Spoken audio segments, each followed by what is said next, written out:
நிவாரண நிதிகள் எப்படி இருக்குது, எந்த மாதிரி பார்க்குறீங்க? இன்னும் எத்தனை பகுதிகளில் சிட்டியாக இருந்தாலும் கிராம பகுதிகளாக இருந்தாலும் எவ்வளோ மக்கள் எவ்வளோ கஷ்டப்படுறாங்க அப்படிங்கிறது எல்லாருக்கும் தெரிஞ்ச விஷயம்.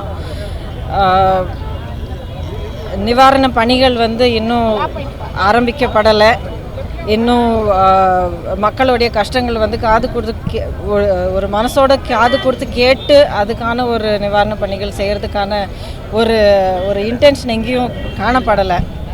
அதுலேயே நமக்கு தெரியுது என்ன மக்கள் ஆட்சி, எப்படிப்பட்ட ஆட்சி அப்படிங்கிறது இதுலேயே தெரியும். இப்போது தமிழக வெற்றி கழக தலைவர் பனையூரில் வச்சு நிவாரண உதவிகள் கொடுக்குறாரு, அவர் ஸ்பாட்டுக்கு போகல அப்படின்னு சொல்லிட்டு பல்வேறு தரப்பில் பல்வேறு கருத்துக்களை முன்வைக்கிறாங்க.